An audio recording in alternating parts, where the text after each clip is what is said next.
Herkese merhaba. Bol kazançlı, sağlıklı, güzel bir gün dilerim. Gümüşle başlayalım analize. Hafta sonu yaptığımız analizde şurada bir arz talep dengelenmesinden bahsetmiştik. Şu direnç bölgesine ulaştıktan sonra tekrar bakın burada bir satış alıp pazartesi günü de şu bir önceki tepenin üstüne çıkan yeni bir yüksek yapmıştık. Burada şu direnci kırmadan önce oluşan şu satışın destek bölgesinin 21.61-21.55 bölgesinin önemli olacağını söylemiştik. Eğer bu kırılım sonrasında gelen alımlar zayıf kalırsa tekrar bu bölgeye doğru bir satış takip edebiliriz diye konuşmuştuk. Sonrasında bakın burada da tekrar bir yükseliş geldi fakat buradaki yükselişler yeterince güçlü olamadığını görüyoruz. Aynı zamanda şu bir önceki tepe bölgesinin geçilmiş olması 21.81'in üstünde hareketler görmüş olmamız. Burada bir tobo ihtimali vardı. Bunu iptal etmiş durumdayız şu an. Şu boyun çizgisi kırılmadan burada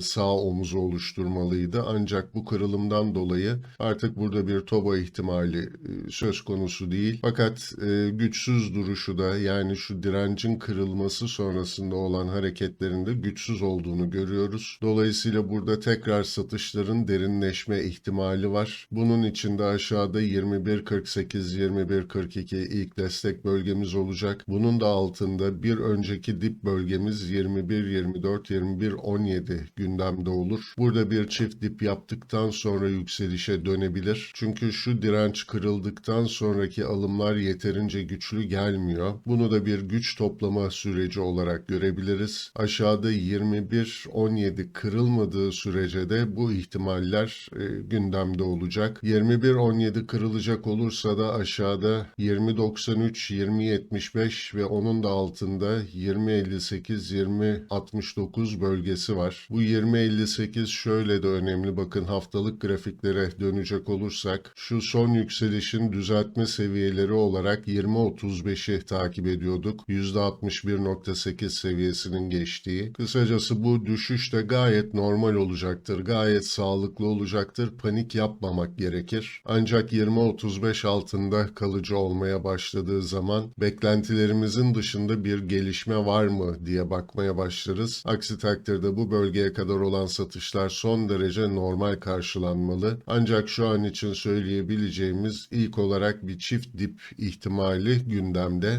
Yukarıda da direnç olarak takip edeceğimiz bölge bakın şu konsolidasyon alanının direnç bölgesi var. 22.19-22 bölgesi 22'nin üstüne atmaya başladığı takdirde gümüş yükselişlerin hızlanmış olabileceğini düşünürüz. Aksi takdirde burada çift dip ihtimalini koruyor olacağız. Buradan bir ons altına bakalım. Ons altında da bakın bir arz talep dengelenmesi söz konusuydu. Buradan tekrar satışlar geldi. Burada da bakın şu bölge önemli olacak demiştik. Şu kırılımdan önce oluşan dip bölgesi. İlk olarak dün bu bölgeye doğru satışlar derinleşti. Burada bakın bir 3 saat 4 saat kadar bu bölgeyi destek olarak çalıştırıp sonrasında da şu aşağıdaki 1833-1827 bölgesine kadar satışlar derinleşti. Şu an için bu bölgenin destek olarak çalıştığını görüyoruz. Ancak yukarıda 1845 kırılmadığı sürece hatta bunun da üstünde 1850 var. Bu dirençler kırılmadığı sürece yükselişin başladığını söyleyemiyoruz ve burada da aşağıda 1822-1818'lere doğru bir çift dip ihtimali gündeme gelecek. Ancak burada da 1817 kırılacak olursa gene satışların derinleşme ihtimali var. Dolayısıyla 1817 altı stoplu bu bölge alım için oldukça uygun bir bölge. Bir dip çalışmasının oluştuğunu söyleyebiliyoruz. 1817 kırılmadığı takdirde. Buradan bir altın gümüş rasyosuna bakalım. Şöyle 4 saatlik grafiklerden bakmak istiyorum. Burada da hatırlarsanız 83 seviyesi önemli olacak diyorduk. 83.57'den şu an bir tepki alıyoruz. Burada da bakın bir çift tepeye doğru hareket gelebilir. 85, 84, 86 seviyelerine doğru. Altın gümüş rasyosunda bir çift tepe oluşurken özellikle gümüşte de bir çift dip ihtimali gerçekleşebilir. Dolayısıyla burada 83 desteği kırılmadığı sürece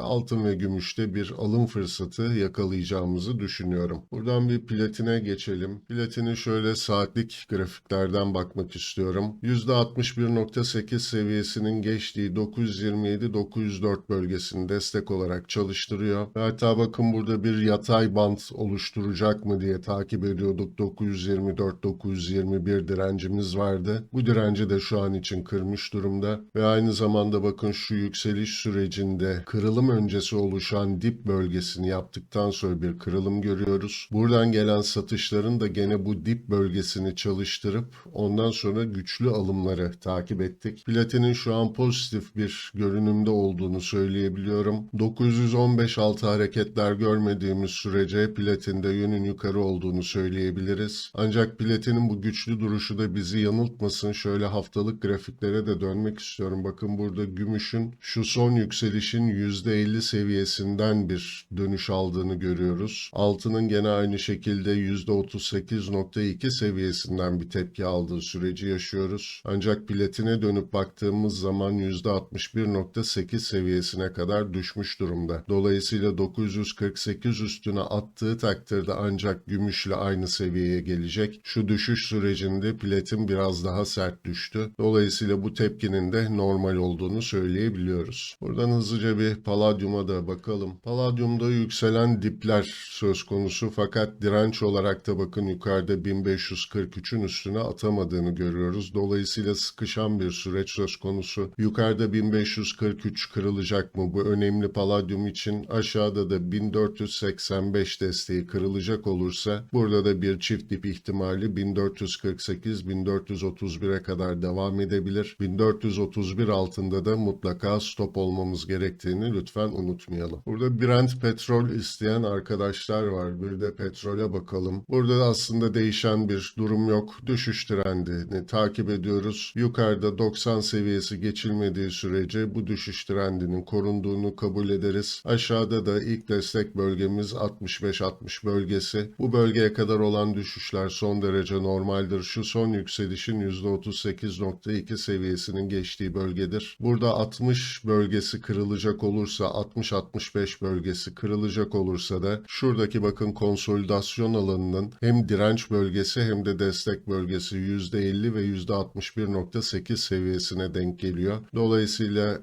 bu 60 bölgesi çok önemli olacak. Kırılması durumunda bu bölgeye kadar satışlar derinleşebilir. Ancak şu an için bakın bu bölgede sıkışan bir hareket söz konusu petrolde de. Buradan hızlıca bir gramlara da bakalım son olarak. Şöyle 4 saatlik grafiklere döneceğim. Gram gümüşte 13.40-13.14 bölgesi korunuyor şu an için. Yukarıda 13.14 kırılacak olursa 13.98'lere doğru bir yükseliş takip ederiz. Ancak aşağıda 13.14'ün kırılmasıyla birlikte de 12.64-12.27 bölgesine doğru satışlar derinleşebilir. Bu ons gümüşün çift dip yaptığı süreci bize gösterecektir. Tabii şu an dolar Türk lirasının da 18.87'de olduğunu görüyorum. Dolayısıyla dolar Türk lirasındaki bu yükseliş devam edecek olursa onslara satış gelse dahi gramlar olduğu yerde kalmaya devam eder ve o çift dip sonrasında gramlarda çok ciddi alımlar da takip edebiliriz. Hem onslardan hem de dolar Türk lirasından beslenen bir sürece girebilir gramlar. Uzun vade düşünen gram yatırımcısı için herhangi bir sorun yok.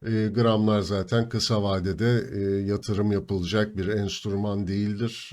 Bu konuda da uyarmak isterim. Yani 3 aylık 6 aylık alım yaptıysanız o beklediğiniz getiriye ulaşamama ihtimaliniz oldukça yüksektir gramlar için. Buradan gram altına geçelim. Gram altının şu an için bakın şu geçmişte bir konsolidasyon alanı vardı. Bu bölgeyi fiyatlamaya devam ediyoruz. Aşağıda 1100 altına inmediğimiz sürece düşüşten bahsedemediğimiz, yukarıda da 1123'ü geçmediği sürece de yükselişten bahsedemediğimiz bir dönem. Şu yatay bandın kırılımına göre gram altında yön bulacaktır. Burada onslar oldukça belirleyici olacak ancak dolar Türk lirasının bu güçlü duruşu devam ettiği takdirde onslara gelebilecek satışları gramlara yansımadığını da görebiliriz. Evet, kısaca emtialardan bugünlük bu kadar diyelim. Tekrar görüşmek üzere, hoşça kalın.